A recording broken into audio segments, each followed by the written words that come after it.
Scotland's shame, how the country's drugs death crisis just got worse. He isn't coming back. Pointless. Hossain, just one of those who died. Deaths have risen 5% in a country that was already the drugs death capital of Europe. How long would you be waiting for drugs if you tried to get drugs right now? 2 seconds. 2 seconds. I could walk around that corner and get 2 seconds. Seconds, honestly. But to get the actual help to come off the drugs? No. Get no help. No help. Protesters in Glasgow today had a message for the politicians. While you keep talking, we keep dying. Also on News at 10 tonight. The England star Ben Stokes announces he's taking an indefinite break from cricket to prioritise his mental well-being. The BMX besties who are celebrating historic Olympic glory but disappointment on the water for Team GB's rowers. First the fighting, now the famine. The UN warns thousands are at risk in Ethiopia's war zone. And how a salad spinner inspired a British man to free up women around the world from hours of clothes washing.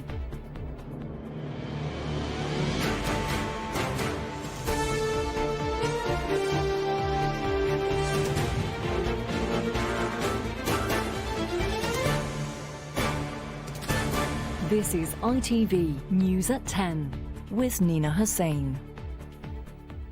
Hello, good evening. 2 years ago, Nicola Sturgeon called Scotland's drug death crisis an unacceptable public health emergency. At the time, levels were higher than ever. Today, they are even worse. There were over 1,300 drug-related deaths in 2020, a bigger killer among under 65s than COVID. The country has the worst rate in Europe and more than 3 times that of the rest of the UK. The drugs minister today called it Scotland's shame. Our report, a warning, contains scenes of drug misuse. Hello. Hi, dear. It's Cheryl. It's just after 9 a.m. in Hossain, North Glasgow. Cheryl's on the phone to her dealer, who isn't far away. Drugs are never far away around here. Scotland's drug deaths crisis keeps getting worse, and this is how it's happening. Because within just a few minutes of that call, Cheryl returns with 50 pills in her hand. So that's 250 Valium?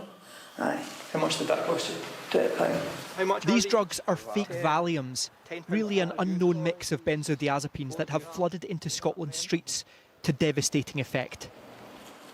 You've just taken all of them? This could have killed Cheryl, but the drugs come easy. It's getting help to come off the drugs that's much harder. He's been waiting a year to get into rehab. You've been waiting a year to get to rehab? So, I mean, how long would you be waiting for drugs if you tried to get drugs right now? 2 seconds. 2 seconds. I could walk around that corner and get 2 seconds. Seconds, honestly. But to get the actual help to come off the drugs? No. Get no help. No help. Cheryl then goes home to take the rest of her pills, alone in a flat. She started taking drugs aged just 10. She's now 43. This is a delicate question, Cheryl, but are you never worried that you just won't wake up? Sometimes I. I'm not gonna lie to you. Sometimes I wish when I wake up. More than 1,300 people died from drugs in 2020, the worst on record. A majority of these deaths involved the benzodiazepine pills, and Scotland's drug death rate is now 3.5 times higher than the rest of the UK and the worst in Europe. Today there was a protest organised by those who have lost loved ones to drugs. And we're getting increase upon increase of these deaths. How can that be right? Frontline addiction workers told us it's cuts to services that have made Scotland's drug problem so bad. I have 178 clients, all of whom would love to go into residential care, all of whom have fought for all their life to get there. There's no places, there's no beds. ITV News has investigated Scotland's drug crisis for 4 years now, exposing a shocking reality and challenging those in power. There's an awful lot of talking going on while people are dying. There is a lot. We are taking action now. The increased funding for treatment services. Today we showed that interview to Scotland's new dedicated drugs minister. That was the First Minister 2 years ago saying that the government was tackling this properly. Why then in that time have almost 3,000 people died? Well, there's been a very stark acknowledgement from the government. The government's had the humility to acknowledge that we've not done enough. Do you want to take this opportunity to apologise to the people who have lost loved ones? I am deeply, deeply sorry. Among the numbers of Scotland's drug deaths is Aaron Stewart. He died last May, aged just 26. Hi, son. Every night since, his mother has come here after work to say goodnight. He's no coming back. Pointless.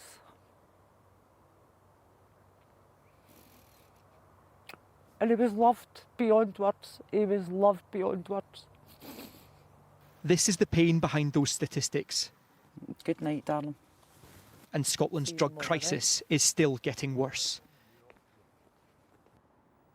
Peter, do we know why drug deaths are so high in Scotland compared to the rest of the UK?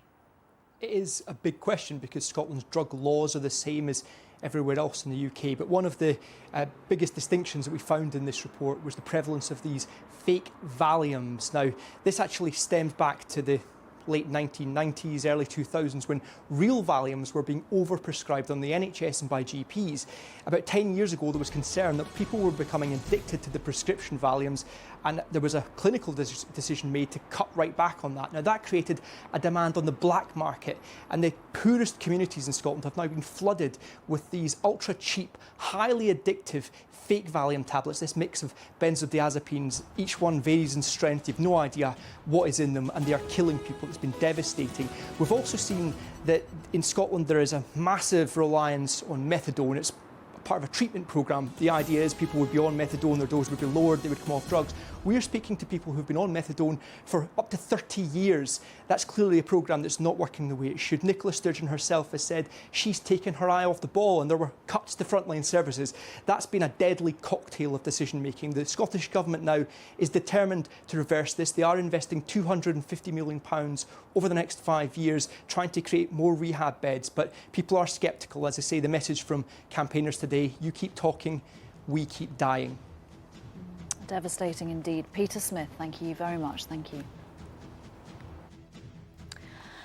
This week there's been much debate about the pressure placed on sporting stars after four-time Olympic champion Simone Biles withdrew from Olympic events to prioritise her mental health. Tonight, the England and Wales Cricket Board used similar language when it announced that Ben Stokes, so often the national side's hero, is to take an indefinite break from the sport. It said the pandemic had acutely compounded the relentless demands on its players. This was perhaps the first sign all was not well with England all-rounder Ben Stokes, caught out last week playing for the Northern Superchargers in the new 100 competition. He's gone, that's the end of it. But when he will return to the crease is uncertain, after the England and Wales Cricket Board confirmed he's taking an indefinite break from all cricket, with immediate effect. The ECB says Stokes has withdrawn from England's Test squad to prioritise his mental well-being and to rest his left index finger, which has not fully healed since his return to competitive cricket earlier this month. The ECB fully supports Ben's decision, and we will continue to help him during this period away from the game. England! Stokes led England to World Cup victory in 2019, but spent last year playing through the pandemic in a bubble and then broke his finger earlier this year. Not surprising, says former England international cricketer Monty Panesar, that he's taking some time out. He's kind of like single-handedly, won, England, and taken them to the next level of world cricket.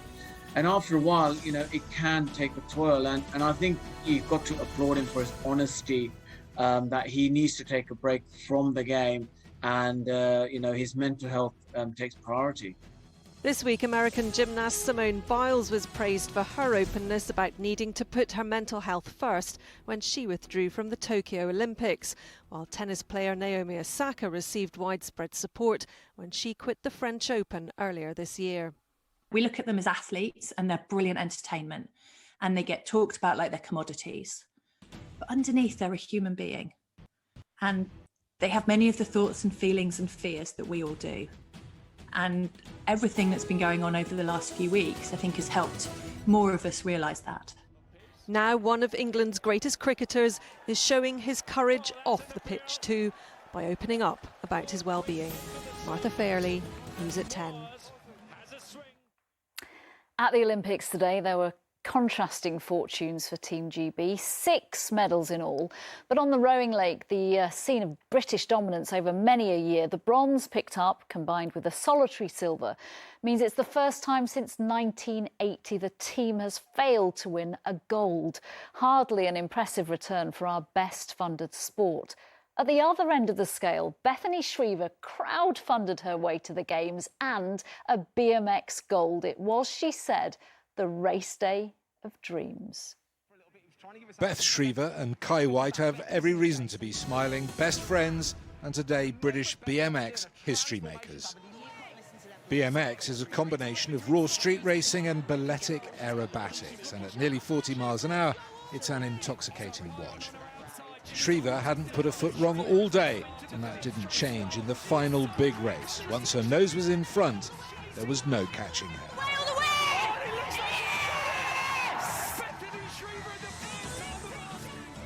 The race day of dreams, really. I've been visualising this day for so long. For it to actually happen to me is, yeah, it's overwhelming, and I'm so happy. Earlier, after his own semi-final, White checked out the video link to his home for inspiration. It seemed to work as he finished within touching distance of gold when claiming Britain's first ever BMX Olympic medal. Yes, it's a silver! It may have been the early hours in Peckham, but that didn't stop the party. Gold would have been better for me, but I'm happy with my second. Knowing that Beth got a gold, there's nothing more I'd have wanted for her. History's history. History's been made, so yeah, it is what it is. Britain's swimmers continue to leave an indelible mark on these games. The busiest of the lot, Duncan Scott, powering to silver today in the 200 metres medley. Already his third medal here, the first British swimmer to do that for more than a century. Cruelly, his lifetime best wasn't quite good enough, and you can just tell he wanted more. Earlier, Luke Greenbank bagged another slice of history with bronze in the 200 metres backstroke. Britain's first ever Olympic medal in this event. By contrast, the rowing team completed a miserable regatta with a bronze in the men's 8. They leave Tokyo with a solitary silver, today's third, and no golds, and will now face the £24 million question about funding. As a sport, clearly it's not good enough. We're not here to just participate and come forth and get 2 medals. We're here to win the events that we're placed in. British eyes will be on the Olympic Stadium tomorrow, where, if all goes to plan, Dina Asher-Smith will run in the 100 metres final. But given the times set by her rivals today, she'll need to find another gear if she wants to make it onto the podium. Steve Scott, News at 10, Tokyo. Well, those results today mean Team GB currently lies 6th in the medals table with 24 in total, including 6 golds. China leads the way just ahead of the host, Japan. And we'll return to our latest Olympic winners a little later. We'll be finding out just how the BMX heroes' fans back home celebrated their success. More on that later. The pandemic has made pregnancy already a nervous time for parents-to-be, all the more anxiety-inducing. The obvious health risks from COVID have been combined with what some feel has been confusing advice about the safety of vaccines for pregnant women, which is likely why scientists have discovered that more than 99% of expectant mothers admitted to hospital with COVID haven't been vaccinated. Today, England's top midwife urged them to get jabbed for their safety and their babies. Zoe Edwards was admitted to intensive care with COVID last month, 35 weeks pregnant. She wasn't vaccinated after feeling worried about getting jabbed. So I had an ambulance and I went into hospital, and then on the Friday I had an emergency section to save my life. So obviously they had to get the baby out, which at that point I was 35 weeks. And then I went straight into intensive care. I just missed being put in a coma. So obviously if I'd have been put in a coma, I want to come out.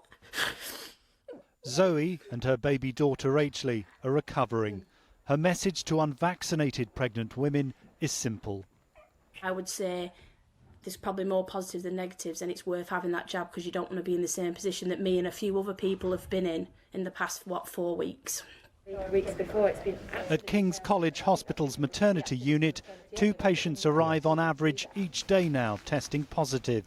New data suggests the Delta variant increases the chance of severe disease for pregnant women.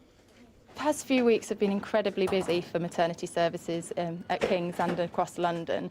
We are seeing a steady increase in the number of pregnant women admitted with COVID-19.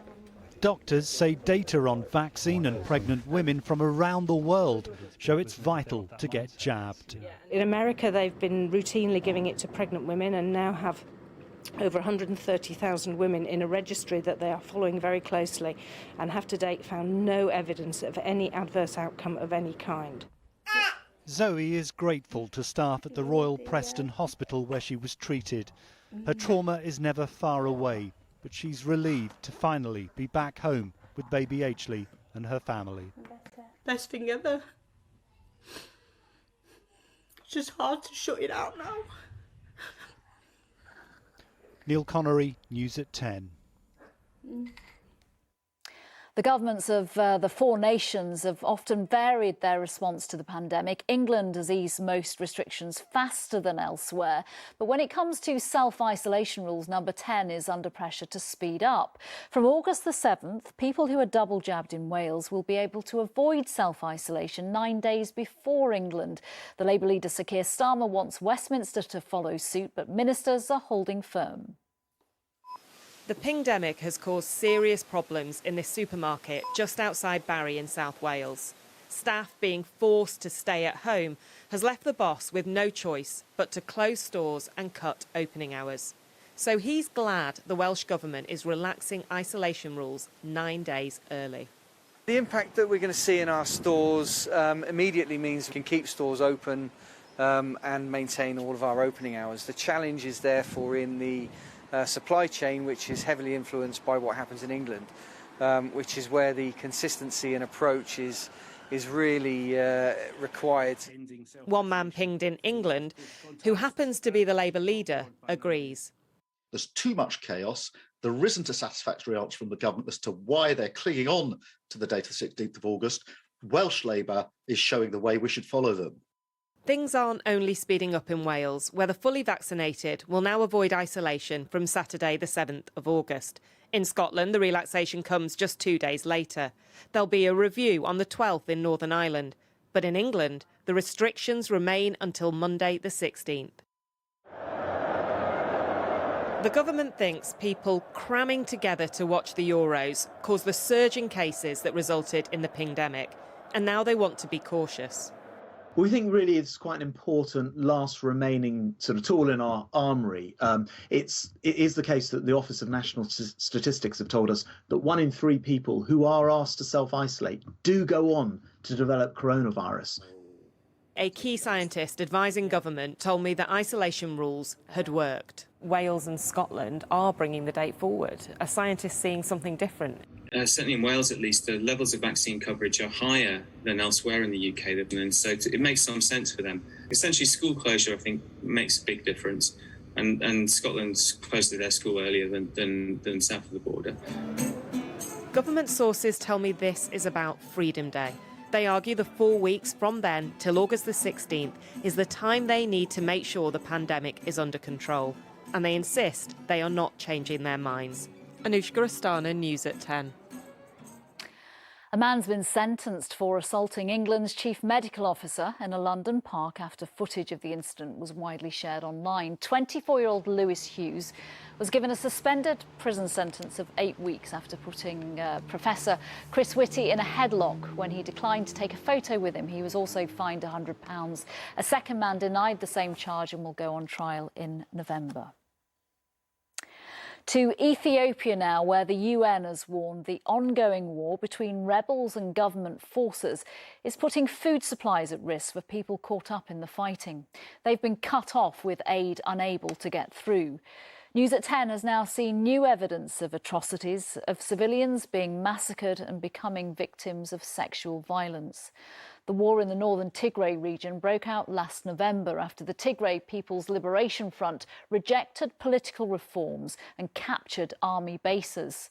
Thousands of people have been killed in the fighting and around 2 million have been forced to flee their homes.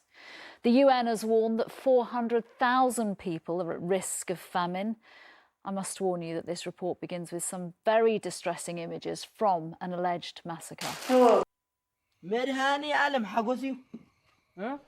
Darkness cannot conceal the horror. A body discovered in the gloom. And then a second, hidden beneath this blanket. A young man. Oh, my child, someone cries. A trail of blood leads to a third victim. These are not the nameless dead of a faraway war, but husbands, fathers and sons. We're told they include Hossain Boro, gunned down alongside Kadir Nur Hossain. His children are now orphans. And the youngest victim, Daniel Berehun. He was just 20 years old. We obtained the video and photographs from Tigrayan activists. We cannot verify them ourselves, but human rights groups say the conflict follows a brutal pattern. Rahasset is a young mother who says she escaped an attack with her baby strapped to her back, but 11 relatives and her son were murdered.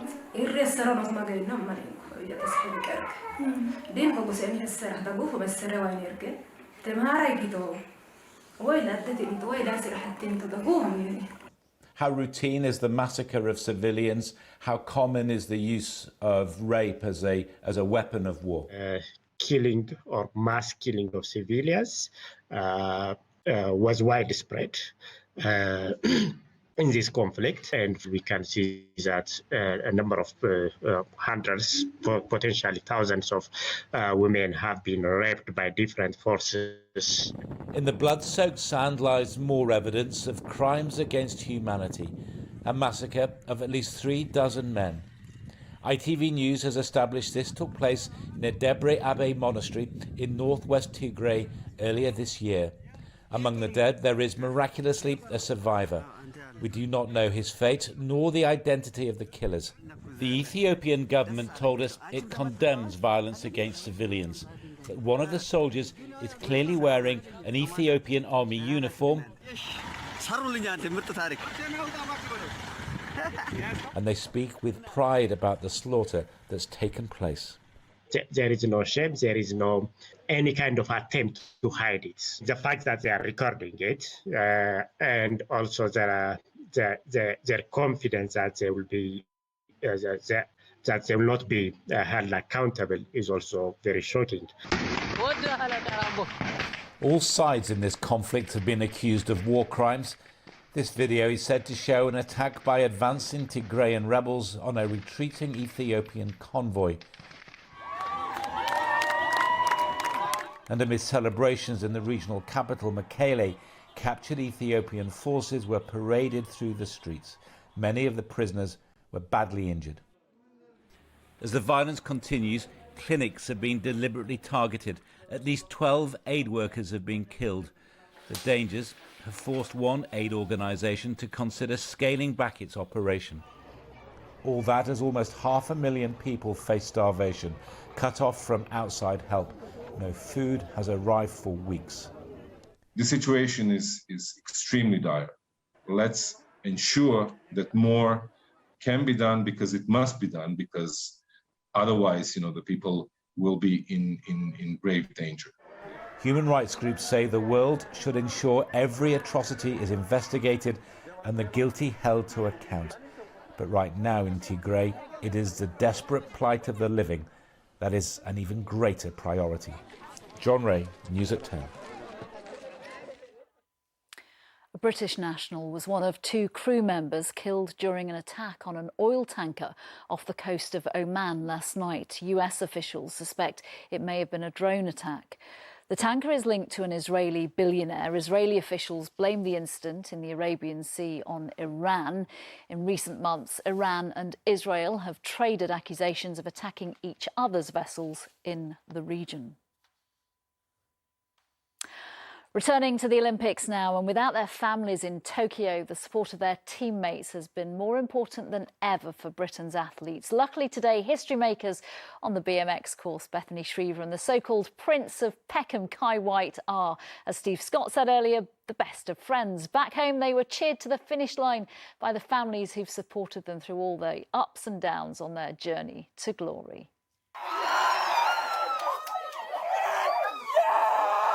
Their early morning celebrations will have woken the Essex village where Beth Shriever's family watched her gold medal triumph. And hours later, a proud mum and dad were still on an Olympic high. It was a very emotional time. Everyone was crying, just, you know.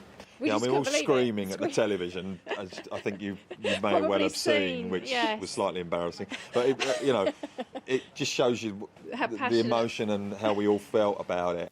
Beth was just 9 when she began BMX competition.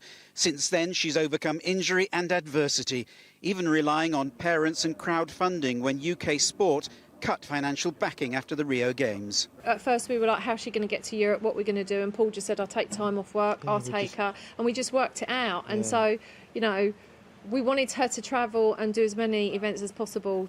I was shown the family bike shed, fast becoming a museum of Beth's achievements. Beth won her first European title on that, which I'm, again, very, very proud of. Her family couldn't be in Tokyo, but Beth Shriever wasn't lacking support there. Kai White, who'd already won BMX silver himself, cheering home the girl who'd been a friend and fellow competitor since they were children. They're a tight bunch in the BMX world, so when Kai White's supporters in Peckham had finished celebrating his medal, his mum was straight on the phone to congratulate the Shriever family. It's their dream, Paul. It's their dream. They've done us proud. They've done us proud. Well done, Paul. And I'll speak to you well soon, yeah? They are a young man and woman who've both overcome injury and obstacles and have indeed done their families and the nation proud while elevating the sport they love. Paul Davis, News at 10, Essex. Finally tonight, how a simple salad spinner inspired an invention which could prove revolutionary for people around the world. Nav Sawney used it to help design a manual washing machine for those living in poverty and who normally spend hours carrying out the arduous task of hand washing clothes in rivers and lakes. Now his company has been asked to make thousands of them for those most in need. It's back-breaking work that falls mostly on women, and in doing so denies them both opportunity and good health. Clothes washing this way is how the majority of the world does it, but a small firm in Newport aspires to change that. The washing machine project is the brainchild of designer Nav Sawney, and it began with a kitchen utensil, not usually associated with laundry. Minimum effort, maximum spin. And we tested that with the sock in the salad spinner, and it worked quite effectively. Using salad spinning theory, Nav designed and developed his first washing machine. It's a direct drive machine that has a drum inside it and some paddles. You put your clothes in and you rotate. So we took this to Iraq, and refugees loved the idea. An engineering solution to a humanitarian need, concept tested in Iraq. The project is set to deliver 7,500 machines to 10 countries. And the latest iteration even includes a spin-dry option. Every family that I speak to is a promise to them to make their lives better. And every family that I speak to, more and more I realise that people want dignity. And they want dignity and they want a power of their lives. A small team aspiring to big change. They believe their simple off-grid design has the power not just to reduce time spent washing, but to transform lives too. Rupert Evelyn, News at 10, Newport. Brilliant work there. That's all we've got time for on News at 10 tonight. From me and all the team, good night. Thank you for watching, and whatever you're doing, have a great weekend. Bye-bye.